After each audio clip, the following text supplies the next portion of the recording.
chamado reino da necessidade e o reino da liberdade. E, no fundo, o Marx dizia, mais ou menos, estou a falar por minhas palavras, que o reino da necessidade é o reino da produção material. Ou seja, é aquele reino em que nós temos que nos sustentar, em que nós somos prisioneiros das nossas necessidades de sustentação, a nossa necessidade de nos alimentarmos, a nossa necessidade de nos vestirmos, de morar numa habitação, etc. E, portanto, o facto de nós precisarmos de trabalhar para satisfazer estas necessidades faz-nos viver no reino da necessidade.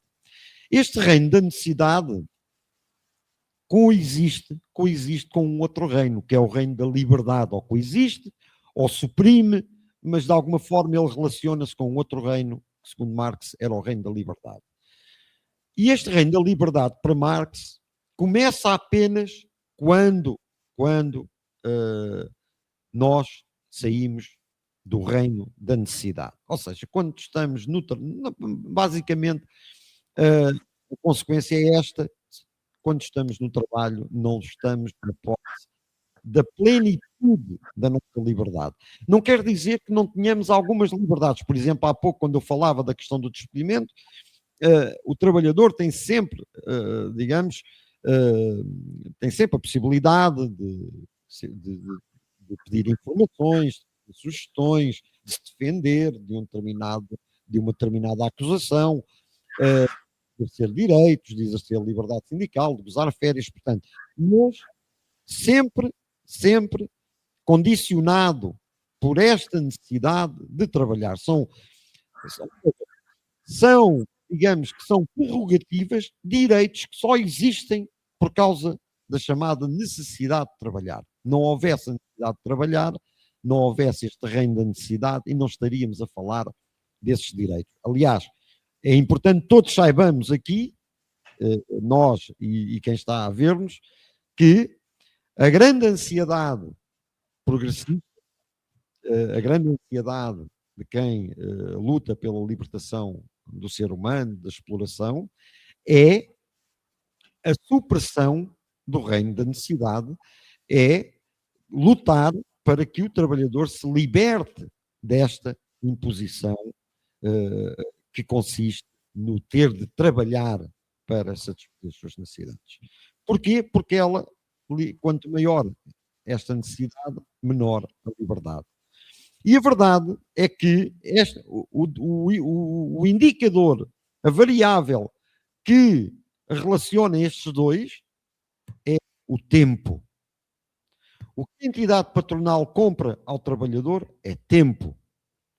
E ao comprar tempo, compra a sua disponibilidade. E, portanto, muitos autores escrevem sobre isto e dizem: nós temos que ter liberdade, mas se não tivermos tempo para as exercer, acabamos, digamos, sem liberdade. É o problema da concretização material da liberdade ou a sua mera concretização formal. Nós já tínhamos aqui falado em lives anteriores do problema da forma e da substância e do facto de considerarmos muitas vezes, e consideramos em geral, que estes governos neoliberais e o neoliberalismo de uma forma geral tende, o capitalismo, digamos assim, o capitalismo em geral e na forma neoliberal ainda mais, tende a lutar pela formalização das liberdades, pela mera formalização das liberdades, principalmente pela mera formalização das liberdades para quem trabalha. Ou seja, quem não é prisioneiro do reino da necessidade, os ricos, os detentores do capital, os detentores dos meios de produção, esses têm toda a liberdade, podem cultivar-se, podem dedicar-se à arte, à ciência, ao lazer, às relações sociais. Quem está prisioneiro do reino da necessidade não tem tempo para o fazer.